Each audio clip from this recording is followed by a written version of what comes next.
Welcome to For Their Thoughts podcast. I'm Betsy Hall, founding executive director of For Their Thoughts Foundation. For Their Thoughts podcast is a podcast dedicated to creating a supportive community for those affected by dementia. Our mission is to demystify the complexities of dementia and advocate for the brain health of our loved ones and ourselves. Each episode features stories and insights from caregivers, families, and professionals navigating dementia's challenges. We offer valuable information, a path to resources, and empathy-driven solutions to empower you on your caregiving journey. Whether you're a caregiver, a professional, or a family member, For Their Thoughts promotes understanding, fosters connection, and enhances the lives of those impacted by dementia. Join us as we explore this journey together and how we can all rethink dementia. And welcome to episode 3. Betsy, my name is Kelly Davis. I am here at Imagine Podcasting, where this wonderful, wonderful show, For Their Thoughts podcast, is being brought to you. And I'm here with the founder, the CEO, the phenomenal, the incredible Betsy Hall. Hello, Kelly. So glad to be here for another podcast. I'm very excited. I'm so glad that you're doing this, Betsy. It's really, really important work that you're doing. And last time, this is episode 3, I think it's fair for maybe giving a little recap to some of the things that we've already discussed and move forward. Yeah, and I think that's great. And I think this is a great kind of next step after last podcast. So last podcast, we interviewed Don Kirby, who was great guest, by the way. Amazing. Oh my gosh, yeah. And Dawn, now at this point, not just an advocate, but a friend of ours. And she took care of her daughter when she was diagnosed in her late 20s with frontotemporal dementia, FTD. And so last week we talked about, that breaking that misconception that dementia is part of aging, because you're not aging at 28 years old when you're diagnosed with FTD. And so we talked about that. We talked about her journey through fighting for the right diagnosis for her daughter, and how the fact that we as caregivers need to be the advocates.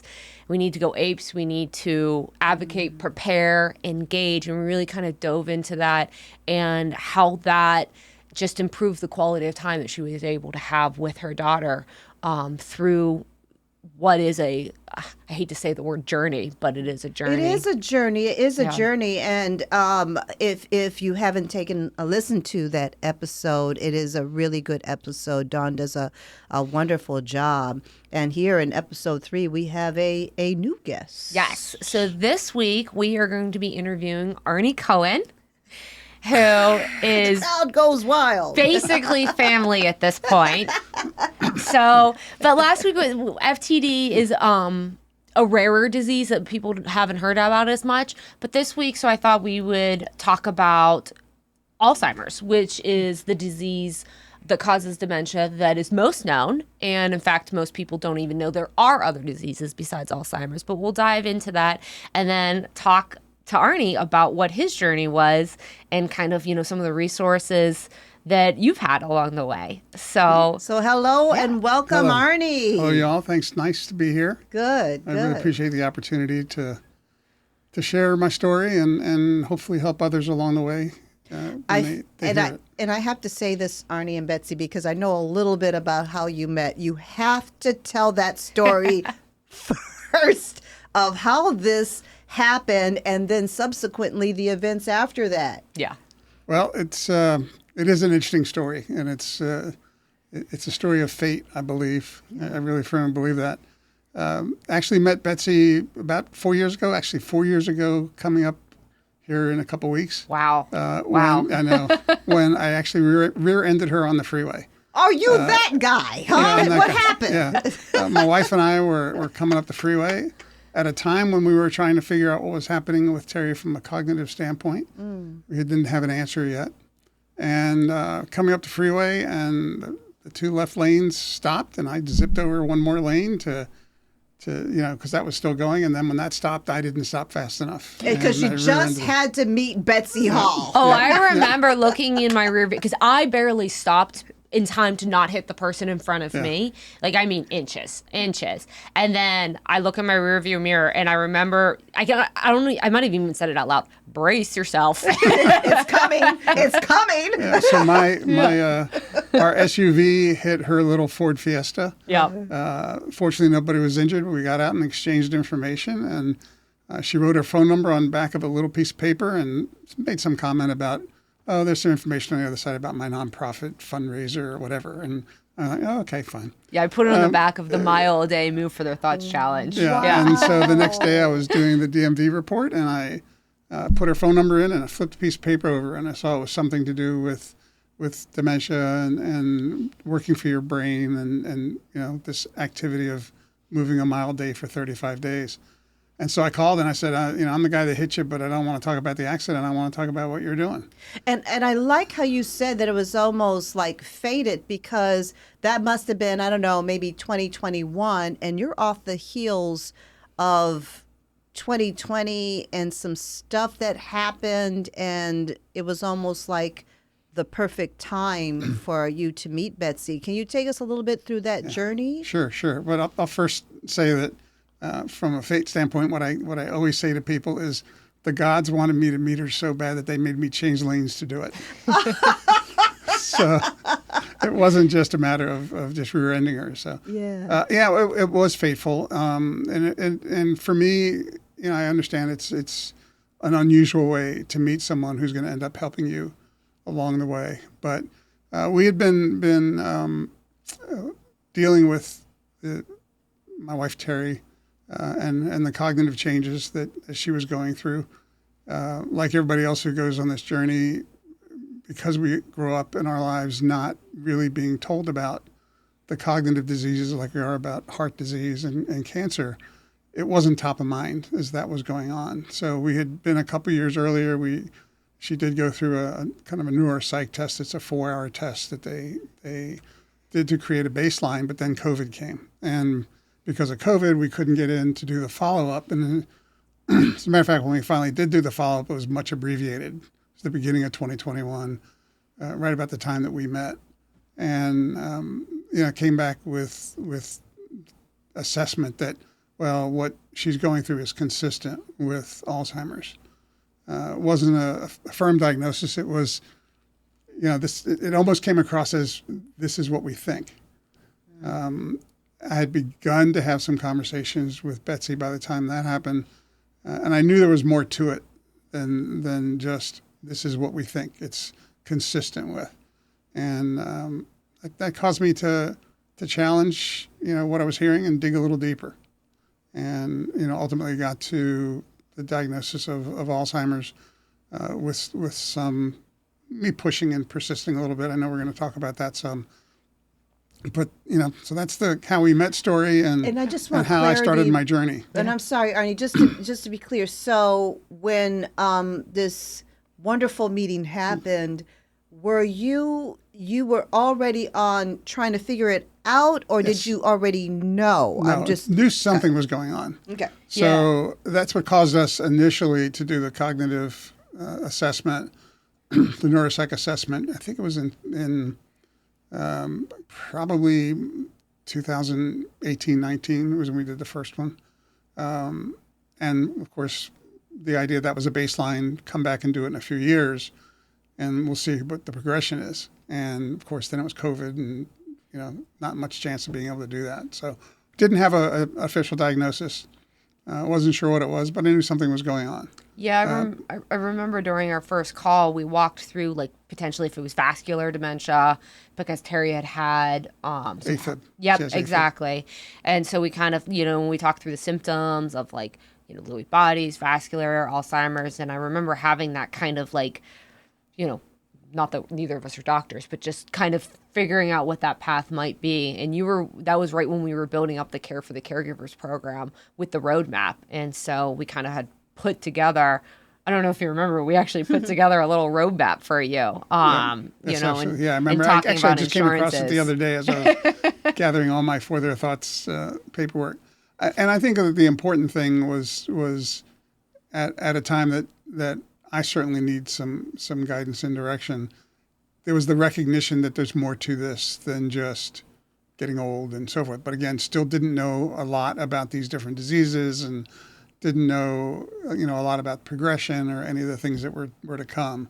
But it was enough for me to know that I needed to get to the bottom of it and figure it out. And, this part of that's my business brain saying when you come across a challenge, you figure it out and get to the real root of what the issue is. So that certainly happened. Well, and that kind of leads into some of the things I wanted to talk about today, is that I feel that you are a prime example of like some of those steps that everybody kind of walks, of that first trying to figure out the diagnosis, trying to get to the right doctor, trying to find the support group, resisting that support group, resisting help, but knowing you needing help, and that kind of back and forth.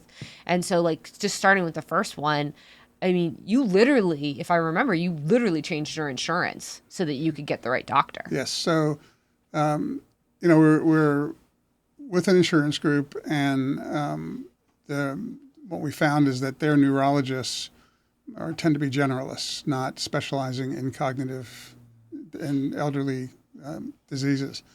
And so this is consistent with Alzheimer's. And when I challenged that, the response I got was not a response that I was comfortable with. And it was, well, that's just the standard. And so I ended up changing neurologists within that medical group, and then was able to, the doctor that followed up was a little bit more open, and I explained my frustration with how it happened. And I asked for genetic testing, I asked for a PET scan, which now, how did you know that? Because of Betsy. Oh, there we go. Okay. And that got me to ask the question, and they approved it.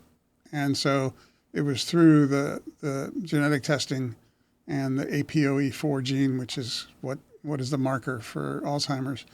And one of the markers, but it was present. And also the PET scan showed some changes in the brain. And so then got to the point where it was an official diagnosis. The reason I changed insurance, though, is because I wasn't comfortable with the plan that was being put forth. And I was still learning. I was still brand new to this. And we had some conversations, but not to the point where Betsy? Betsy and I had some conversations where not to the point where I was feeling educated at all. And one of the things I did know was that UCSD has world-class care. They have their Alzheimer's Disease Research Center in La Jolla, and I knew if I could get into the UCSD system, I'd have a better chance of being educated and knowledgeable and have better people to guide this journey. You and Terry. Yeah, absolutely. Yeah. For both of us. So, I changed to another insurance plan and was able to get into UCSD, which made a huge difference. And that's one of the things that I would say is at the earliest stages when things are starting to unfold, we hear so much, and this is not just from my work with For Their Thoughts, but also just in associating with other caregivers. You ask the question, what's the diagnosis, and the word you get is dementia. Yeah. And you ask the question about what's underlying, and well, no, they just said dementia. That's common, and so one of the things that I learned, just because of my own curiosity and the way I'm built, to want to know what was underlying, because I had learned at least enough to know there was something had to be underlying it. I pushed, but a lot of people just accept dementia and don't know that there's something underneath. And what is underneath? There's no cure for any of the neurodegenerative diseases, but what's underneath helps to guide you on the path and the medications and the treatments that can be used to at least deal with it, in the early stages. And if I could add a quote to that, last episode when we talked to Dawn, when she finally got the FTD diagnosis for her daughter, Kara, her response to the doctor was, "We were already living the nightmare. You just gave a name for it." Right. And with that came relief, because then you can now focus on quality time. You can focus on care. You can focus on what might be down the road. and you being able to fight for that genetic testing. Now, not every type of dementia is genetic, and we don't have time to get into that today, but if there's, something that looks like in the family that, there's potentially a familial line, getting a genetic testing will give you that answer. And Lynn, now you know. Now you know this is what we're dealing with. Now we can start working on what we're dealing with. And part of the story, in Terry's case, and my case, is the I don't want to call it the ignorance, but essentially it is the ignorance we all have because it's not talked about enough. Is Terry's grandmother had Alzheimer's, and she was living in a care home, six bed care home in Solana Beach, and whenever there was a family event, we'd go pick her up. Terry and I would pick her up, and we'd bring her to the family event, and it was great to have her there, but never ever ever did I think this is a sign of what may be happening. Terry's mom passed away, unfortunately, from earlier before she could develop any of those symptoms. But had I known that this was genetic, I probably would have gotten to the answer sooner. I would have, adapted some brain health practices more than what I already did. So genetic testing helps, but also being aware of other family members as you're aging is important to know if it's there, because it is very common for this to have a familial history. And I think that you just described almost everybody who goes through this. I mean, I know that I remember stories of being a kid and my grandmother telling me about her mother having what we thought was Alzheimer's at the time. We now know it was FTD, but Alzheimer's. But it was just almost not dismissive, but it was like a passive conversation of, they would tell me stories of, things that she would do when she was deep into the dementia. But I never thought anything of it until it smacked me in the face at 23 when my mom was diagnosed with it. And I think that everybody, and I'm stealing your quote, everybody's late to the game. And part of it is because dementia in general is dismissed. So by society, we as humans dismiss it a lot. So it's a normal part of aging is what you hear a lot. Yeah. And that's because it's talked about as dementia, not as Alzheimer's, FTD, Lewy bodies. That's they're just getting old and forgetful. And that's if there were, I mean, a lot of people think dementia is the disease, but I think people generally don't think of dementia as a disease itself. Mm-hmm. They think of it as just they're losing their memory. Yeah. And so if when we get to the point in our society, I think we're getting closer and closer to it, where the diseases themselves are spoken about as diseases, I think awareness will increase. But that's it's going to take some time. But it's the number of people that I've met who just say, I had no idea till, as you said, smacks you in the face. Until we were in the middle of it, I had no idea that this is what was happening. And so jumping into that is that now you're in the middle of it, and you're kind of reverse roles in the sense that typically you think caregiver, you think female, and now you're taking care of your wife. Right. And so what helped you along the way as you kind of started this now abyss of a journey, as you went through it? Yeah, the where do I start? What do I do? That kind of wears on you for a while. At the same time, you're trying to realize and not there's this resistance to think too far ahead because you're afraid of where you are today, and you don't want to think about what's the future going to hold. So, I mean, there's a lot of places people can turn to. There's a bunch of groups on Facebook that, and I subscribe to them and I follow them, but I tend to read a sentence or two, and it's like, no, we're not there yet. I don't want to think about that. I don't want to talk about that. Okay, it's very difficult to figure out who to turn to and where to get advice. And one of the frustrations is that the medical community, it doesn't do a very good job. Actually, I think they do a horrible job of helping families make the transition from pre-diagnosis to post-diagnosis. There's a lot of talk in the medical world now about, and especially around re-enrollment time for Medicare towards the end of the year, a lot of advertising, and we care about the whole of patient. And one of the things that struck me was that whole of patient, when you suddenly have a caregiving situation, includes the caregiver. Mm-hmm. And that the patient is going to benefit from having a caregiver that's prepared and is empowered to do that role and do that job. And so, that's what most people just get thrown into. And I received a copy of a copy of a copy, which, is one of the things, being my business background, I hate seeing those, of a list of things and kind of said, well, you might want to start here and point us to the Alzheimer's Association. And that's about the extent of it. And so you really do have to find, places to turn to on your own, unless you're fortunate enough to have met someone who is either going to help you along the way as an individual who's already gone through it, or in my case, because of my involvement with For Their Thoughts, rear end somebody on the highway. Right. That works too. Right. I was able to at least learn a little bit about it, but it's still a fire hose. I mean, it's a fire hose of information. It's coming your way. A lot of people coming from a bunch of different directions. But also there's that acknowledgement and recognition that you have to have that it's okay to let people know you're going through this. Okay. But there's so many things going on at once. Changing how you interact with your loved one, changing how you interact with other people.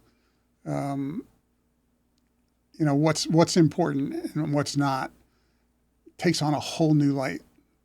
You realize that some of the things that you're always worried about in dealing with your loved one, making sure they tell stories correctly, or, they want to do something and they're not doing it the way you would do it.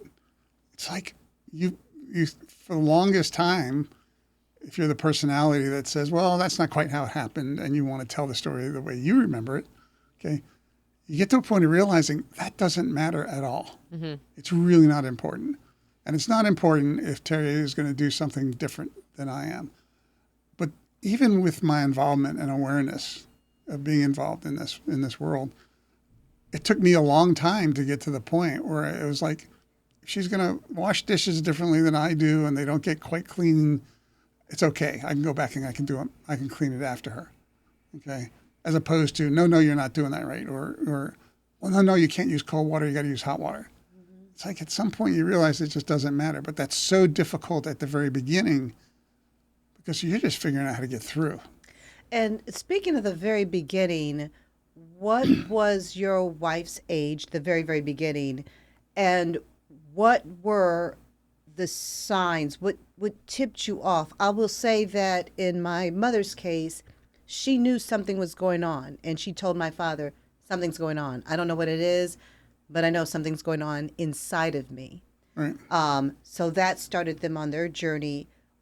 Who noticed there's some shifting happening, and in your case of you and your wife? It was kind of a couple things. One was a recognition that there were some memory challenges and things weren't. It seemed to be just more common. By who? By me. Yeah, I was noticing that there was some memory change. I think she recognizes it a little bit as well. But also part of, Terry was 67, 68 when we did the first neuropsych test. But that was a result of when we kind of shifted into Medicare at 65.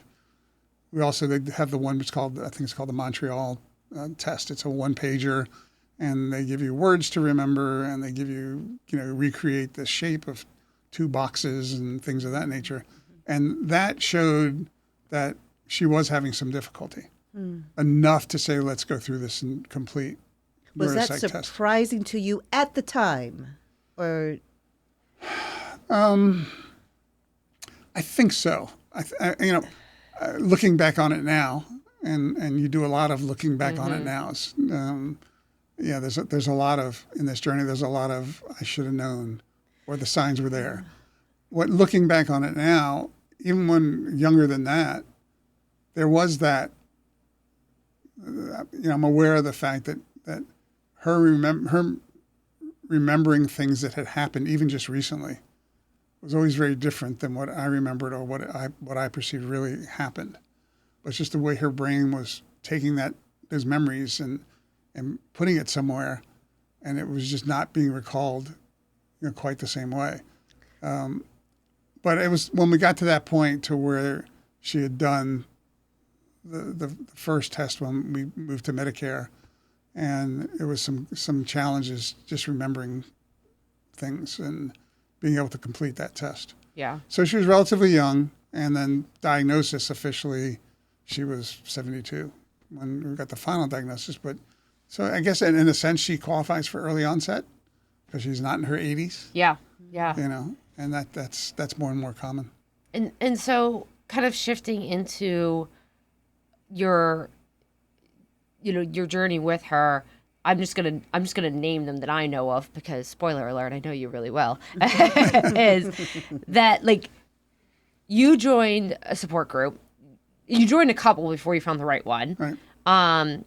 And then you resisted it for a while, and eventually you got some help at home. Right. A couple hours a week to give you a breather. Right. And I watched with that, you go from, some of your testy days weren't quite so testy, and you enjoyed your time more with Terry. And that's not a dig on you. No. You I the get wear it. and tear, you didn't realize the wear and tear that was happening until Yep. you were able to walk away for an Yes. hour and a half and go to the store. Yep. And then you decided to test adult daycare out, which also took a little bit of a journey of no, she's not ready for it. And then now the decision was made that it was right for her to be in a memory care. And I know we don't have time to go into each of those pieces, but maybe just some like highlights of what advice, along the way, and like what are some key points on those pieces. Sure. Again, being in a kind of an analytical business brain, you see a problem, you figure it out, and you come up with a plan, and you go to solve it. So I tended to feel like I can do this, I can figure this out, I can make this happen. And we stayed busy and we did things and everything else. But I didn't recognize early on something that's very common, didn't recognize my need to have other outlets and other people that I could share the experience with who understood what it was all about. Yes, I had you. We jokingly called you my sponsor for the first couple of years that we knew each other. Yeah. But we did try a couple of support groups, and we went to one where it was caregivers in one room and people with various forms of dementia in a different room. And did that once or twice, and it didn't sit well with Terry. I got something out of it. But when I finally joined the men's support group with Alzheimer San Diego, and I will say that Alzheimer San Diego is an organization that we've gotten to know, but as a caregiver, I think they're spot on in what they do and how they help. And they're a great resource for anybody that needs some guidance. I joined the men's support group and recognized that I should have done it sooner. And that's, again, something that we commonly say. What you come to learn is that the people who have gone through this before are really the experts. Mm-hmm. And they truly are the people that you can lean on and depend on. I've gotten the best advice from someone who's now become a very, very close friend from that group. And the best piece of advice he gave me was to have a 24/7 plan for where you are and a 24/7 plan for what's next. And that's what's crucial. So you need people that have gone through it to help you understand what's next. Mm-hmm. Because doctors can give you, we think, but every case is a bit different. So that's helped me immensely. And then having a caregiver that came into the home a couple afternoons a week, and then taking Terry to an adult day center which was remarkable, kept her active, socializing. She loves to dance, so she'd get up and dance whenever they played music. It was just a wonderful place until we got to the point to where the burden on me that you spoke about, the recognition was two things. One, how long can I do this psychologically? But then I started to worry about what happens if something happens to me in the middle of the night. Yes. Yeah, that is so real. She at that point wasn't using her phone anymore. Yeah. So what would she do? Who would she turn to? How would she get a hold of somebody to help out? And just that recognition that it was time to go to memory care. And that has worked out very well. It's been a couple months now. It's worked out much better than I had feared. But you just learn that there's time. There's a time that's right for you to make the next move. And it's so much easier if you've connected with people who have been through that journey and people that can prepare you for having to make those tough decisions.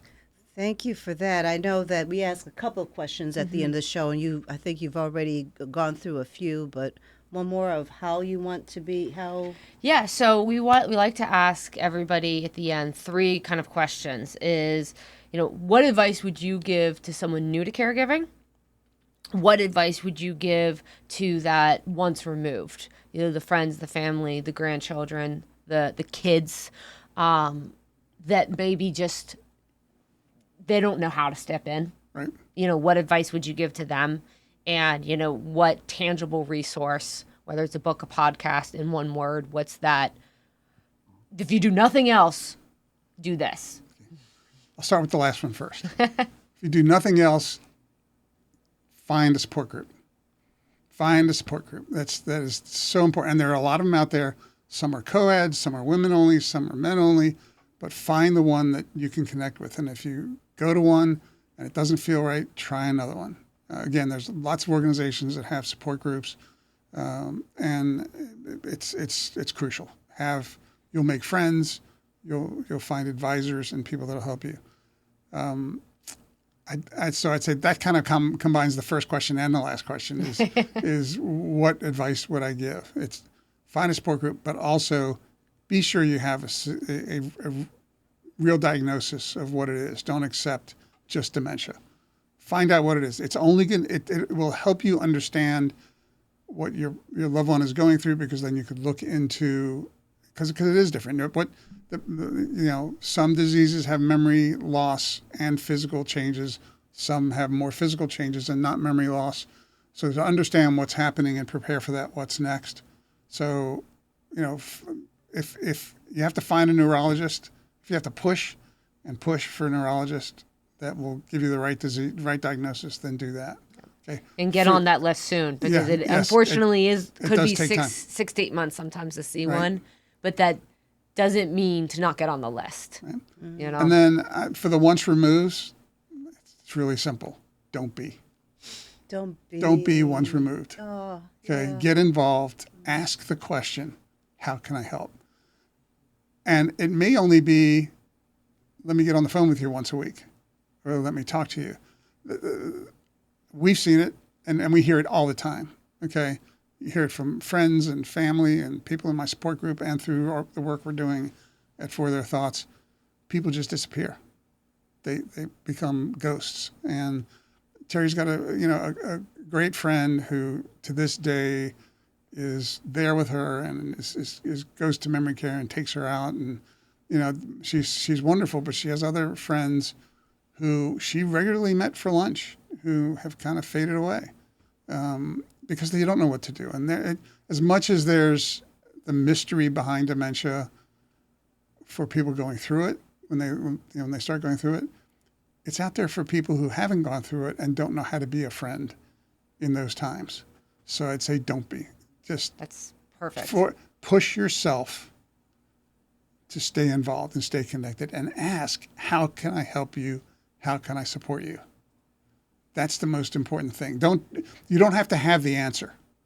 The person that is in need of that support will tell you what support means to them. Well, and I'll wrap up by just referencing back to Dawn. Something that she said on that exact point was, she would say to Kara's friends, I know it's uncomfortable to come and see her, but just imagine what she's going through. Would you rather be uncomfortable for half an hour Or would you rather have the FTD? Or would you rather have Alzheimer's? Right. And, you're living it 24/7 being the caregiver.